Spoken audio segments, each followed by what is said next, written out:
মার্কেটের এই সাময়িক সার্জ কি পুরোপুরি একটা মার্কেটিং গিমিক ছিল? কারণ অলরেডি দেখা যাচ্ছে বিটকয়েন, ইথেরিয়াম, বাকি অল্ট কয়েনগুলো একটা সিঙ্গেল ডেতে সাময়িক বাড়ার পর আবার কিন্তু রিটেস্ট করছে বা পড়ে যাচ্ছে। তো জেরোম পাওয়েলের এই স্পিচের কোনো রকম লং টার্ম এফেক্ট আদৌ কি আমরা মার্কেটে দেখতে পাবো, সেই বিষয়ে আলোচনা করব। তাছাড়া অল্ট কয়েনের বিষয়ে আলোচনা তো করবই, এবং আজকের ভিডিওটা টু দ্য পয়েন্ট রাখার চেষ্টা করব।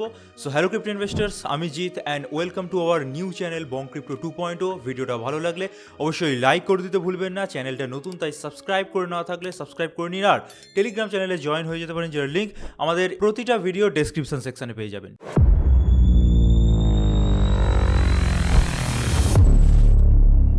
তো ফার্স্টে আমি চলে এসেছি বিটকয়েনের চার্টে, ওয়ান ডের চার্ট খোলা, এবং পাওয়েলের স্পিচের পর যেটুকুনি বেড়েছিল তারপর কিন্তু আবার প্লামেট হওয়া শুরু করে দিয়েছে। তো একদম ক্লিয়ার কাট আমি যদি বোঝানোর চেষ্টা করি, পাওয়েলের সেই স্পিচটা ছিল পুরোপুরি একটা মার্কেটিং গিমিক। কারণ দেখুন, রিসেন্ট টাইমে মার্কেটে কোনো রকম ক্যাটালিস্ট আমরা পাচ্ছিলাম না। সো হট করে একটা ক্যাটালিস্ট আমরা পেয়েছি, সেই জন্য মার্কেটের এইরকম একটা সাময়িক পাম্প দেখতে পেয়ে গেছি। তা বাদেও এটা খেয়াল রাখতে হবে, পাওয়েল কিন্তু তার স্পিচে কোনোভাবেই বলেনি যে রেট কাট হতে পারে। এটা আমরা অ্যাজিউম করে নিচ্ছি যে সেপ্টেম্বর মাসে মেবি প্রবাবিলিটি বেশি আছে যে রেট কাট হবে।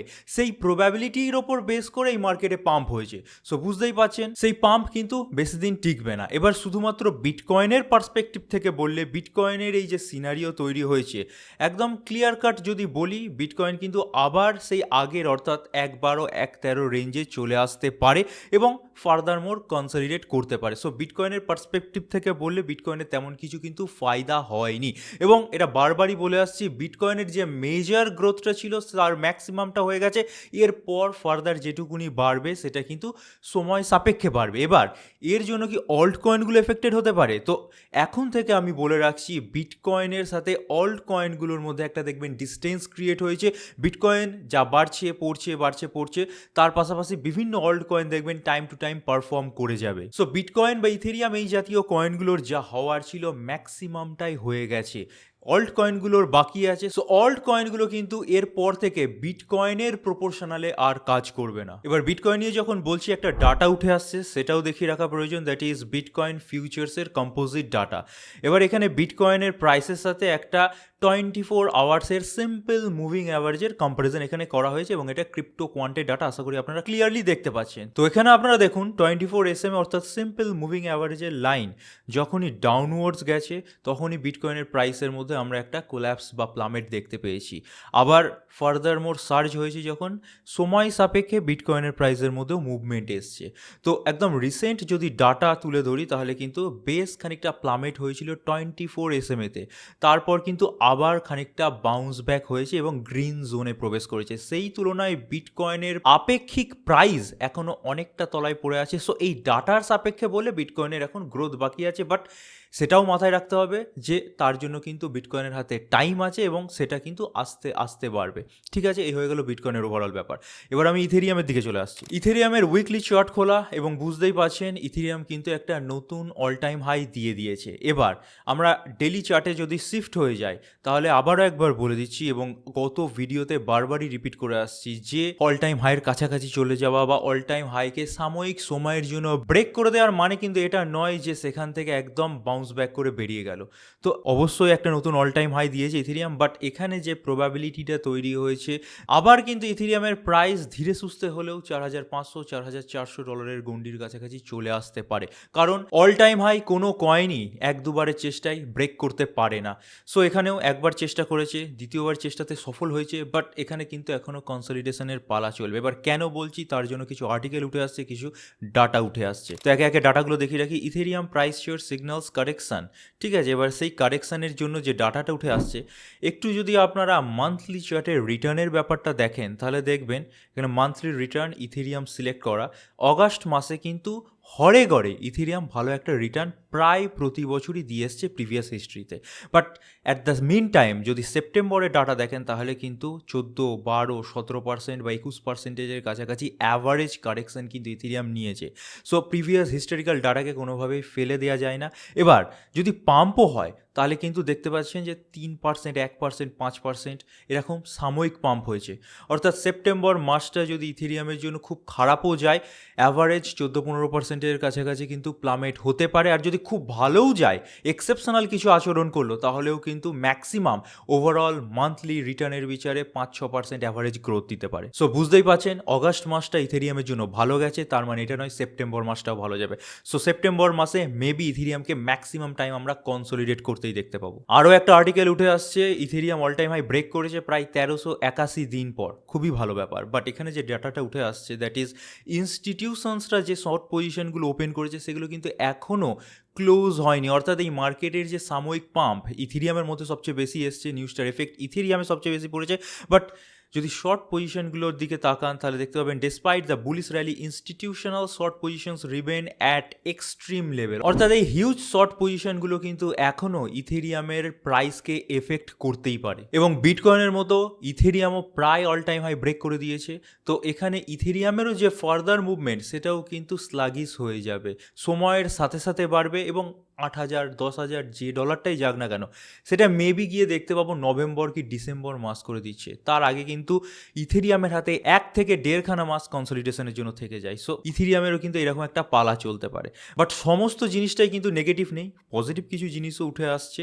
Ethereum hits new all time high above 4870 as Fed turn dovish ether ETF inflow resume, অর্থাৎ ইথার ইটিএফ ফ্লো যদি চার্টটা আপনাদেরকে দেখায় তাহলে এখানে কিন্তু বেশ ভালো পরিমাণ ভলিউম গ্যাদারিং ফেজ আছে বা অ্যাকুমুলেশন চলেছে সিম্পল হিসেবে। আরও একটা যদি ডাটা দেখায় তাহলে ইথেরিয়ামের ওভারঅল যে এনভায়রনমেন্ট, সেই এনভায়রনমেন্টের মধ্যে সবচেয়ে বেশি পরিমাণ উইকলি ফ্লো বা মান্থলি ফ্লো হয়েছে। এবার বিটকয়েনের তুলনায় দেখুন, বিটকয়েনের তুলনাও কিন্তু ইথেরিয়ামের ইকোসিস্টেমের মধ্যে বেশি পরিমাণ ক্যাপিটাল ইনফ্লো হয়েছে। সো এইটুকুনি আপনাদেরকে কনফার্ম করে বলতেই পারি যে ইথেরিয়ামের প্রাইস সার্জ হোক না হোক, ইথেরিয়ামের সাথে যে সমস্ত প্রজেক্টগুলো জড়িয়ে আছে, ইথেরিয়ামের সাথে যে সমস্ত প্রজেক্টগুলো কাজ করছে, এরপর একে একে সেই সমস্ত প্রজেক্টগুলো কিন্তু বাড়বে। উদাহরণস্বরূপ এলডিও কয়েনকে দেখে নিন, এলডিও কয়েন কিন্তু মারাত্মক সার্চ দেখাচ্ছে। ঠিক আছে, এবার অনেক কিছু ডাটা দেখিয়ে দিলাম, এবার পুরোপুরি আমি অল্ট কয়েনগুলোর বিষয়ে চলে যাচ্ছি। এখানে আপনারা ডায়াগ্রামটা দেখতে পাচ্ছেন ইথেরিয়াম স্ল্যাশ বিটকয়েনের চার্ট, এবং এখানে দেখুন অল্ট সিজন বা অল্ট র্যালিটা শুরু হওয়ার জন্য যে ফ্ল্যাগ প্যাটার্নটা ব্রেক করার প্রয়োজন ছিল সেটা কিন্তু অলরেডি ব্রেক করে গেছে, এবং এখান থেকে ফার্দার মোর কিন্তু একটা সাইকেল আমরা অল্ট কয়েনগুলোর মধ্যে পেতে পারি। তার পাশাপাশি আমরা যদি বিটকয়েনের ডমিনেন্সের দিকে একটু তাকাই, বিটকয়েনের ডমিনেন্স 59%-এর কাছাকাছি ছিল, কিছুদিন আগেই দেখিয়েছি, সেখান থেকে কিন্তু বেশ খানিকটা প্লামেট হয়েছে 58%-এর কাছাকাছি চলে এসছে। সো বুঝতেই পারছেন এইগুলোই কিন্তু স্টিমুলেট করবে অল্ট সিজনকে। এবং আবারও একবার বলে দিচ্ছি ভিডিওর মাঝখানে, বিটকয়েন বা ইথেরিয়ামের সাপেক্ষে অল্ট কয়েনের যে গ্রোথ বা ফল আমরা দেখে এসেছি এতদিন, সেটা কিন্তু ডাইভার্সিফাই হয়ে যাবে। বিটকয়েন বাড়বে তাহলেই অল্ট কয়েনগুলো বাড়বে, বা বিটকয়েন পড়বে মানেই অল্ট কয়েনগুলো পড়ে যাবে, এটা কিন্তু হবে না।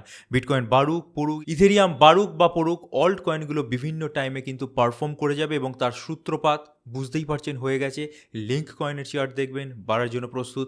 বিএনবি অলরেডি $900 গন্ডি টপকে গেছে, কার্ডানো বেশ খানিকটা রিকভার করেছে, এরপর আস্তে আস্তে সেই এই আরকাম এই সমস্ত কয়েনগুলো কিন্তু ব্যাপক বাড়বে। চলে আসছে আমাদের নেক্সট আর্টিকেলে, চায়নাও কিন্তু প্রায় $100 মিলিয়ন কাছাকাছি ইনভেস্ট করেছে বাইন্যান্সের বিএনবি কয়েনে। সো বুঝতেই পারছেন এবার কিন্তু ইনভেস্টমেন্টের যে ক্রাইটেরিয়া সেগুলো বিটকয়েন ইথেরিয়াম থেকে সরে অল্ট কয়েনগুলোর ওপর শিফট হচ্ছে। এবং বিএনবি আশা করি আপনারা জানেন যে অল টাইম হাই ব্রেক করে দিয়েছে, ব্রেক করার পর $900 আশেপাশে ঘোরাঘুরি করছে, এখান থেকে কিন্তু ফার্দার মোর বিএনবির র্যালি স্টিমুলেট হতেই পারে এই নিউজটার জন্য। আরও একটা নিউজ উঠে আসছে, পেপে কয়েন অনেক দিন বড়সড় র্যালি দেখায়নি, এবার পেপে কয়েনের মতো যে সমস্ত মিম কয়েনগুলো আছে সেগুলোকে আমরা কিনেছি এর জন্য যে ব্যাপক একটা রিটার্ন আমরা জেনারেট করে নিতে পারবো। তো অনেক দিন পর দেখা গেছে পেপে কয়েনের মধ্যে বেশ ভালো রকম একটা হোয়েল ক্যাশ ফ্লো হয়েছে, প্রায় $2 মিলিয়ন দিয়ে 179 বিলিয়ন পেপে টোকেন কিনেছে।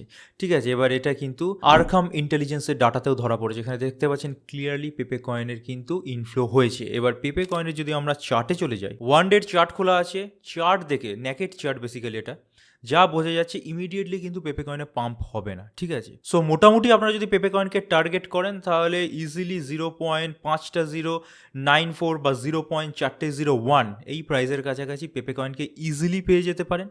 সেই সময় কিনলে সেখান থেকে একটা প্রপোর্শনালি গ্রোথ হওয়ার চান্স আছে পেপে কয়েনের মধ্যে। সো নিউজটার কারণ ইমিডিয়েটলি পেপে কয়েনের মধ্যে কিন্তু গ্রোথ হবে না।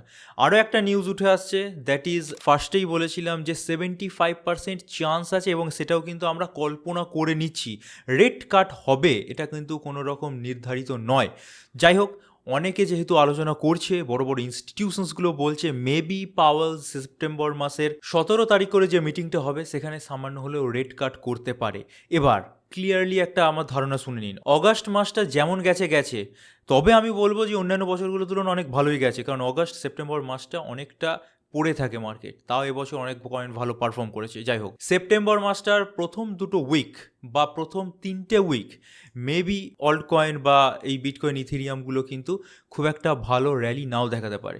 একটা নিউজ যেটা মার্কেটকে স্টিমুলেট করবে, দ্যাট ইজ এই 17th সেপ্টেম্বর যে এফওএমসি মিটিং আছে এবং সেখানে রেট কাট নিয়ে যে ডিসিশনটা আসবে সেটা।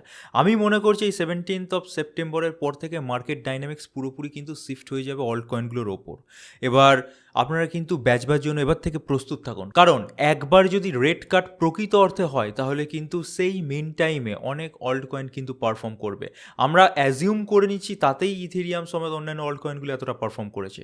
তো একবার যদি সত্যিকারের রেট কাট করে দেন পাওয়েল, তাহলে সেটা কিন্তু এই মার্কেটের সর্বোচ্চ ক্যাটালিস্ট হিসেবে কাজ করবে এবং নভেম্বর ডিসেম্বর মাস করে কিন্তু আমরা একটা ফুল ফ্লেজেড অল্ট র্যালি পেয়ে যাব, যেখানে ফার্স্টের দিকে ইথেরিয়ামের পর যে সমস্ত মেজর মার্কেট ক্যাপওয়ালা অল্ট কয়েনগুলো আছে, just like ADA, polygon Matic, Ethereum classic, তারপর সুই, সেই, আরখাম, আরবিট্রাম, এই ধরনের প্রোডাক্টগুলো বাড়বে। তারপর আস্তে আস্তে আস্তে আস্তে পরের দিকের যে সমস্ত মার্কেট ক্যাপের কয়েনগুলো আছে সেগুলো কিন্তু ট্রিগার করবে। সো মেন্টালি প্রিপেয়ার থাকুন। এই হয়ে গেছে পুরোপুরি মার্কেটের ব্যাপার। বিটকয়েনের বা ইথেরিয়ামের সাথে অল্ট কয়েনগুলোর আস্তে আস্তে ডাইভার্জেন্স বেশি দেখতে পাবেন। বিটকয়েন বাড়লো পড়লো, ইথেরিয়াম বাড়লো পড়লো, তার সাথে অল্ট কয়েনগুলোর খুব একটা পার্থক্য পড়বে না এবং এটাই কিন্তু বারবার রিপিট হতে দেখতে পাই। প্রিভিয়াস হিস্ট্রিতেও এটা হয়েছে, মেবি এবারেও সেটা হবে। তো এই বলে আমি ভিডিওটা শেষ করছি। একদম দুটো পয়েন্ট রাখার চেষ্টা করলাম। ভালো লাগলে অবশ্যই লাইক দিয়ে মোটিভেট করতে ভুলবেন না। চ্যানেলে নতুন হলে সাবস্ক্রাইব করার পাশাপাশি বেল বাটন টিপে দিন। আর অবশ্যই আমাদের টেলিগ্রাম চ্যানেলে জয়েন হয়ে যেতে পারেন, যার লিঙ্ক প্রতিটা ভিডিও ডেসক্রিপশন সেকশনে পেয়ে যাবেন। So this is it for today. Thank you for watching our video. Stay safe, happy investing, good bye.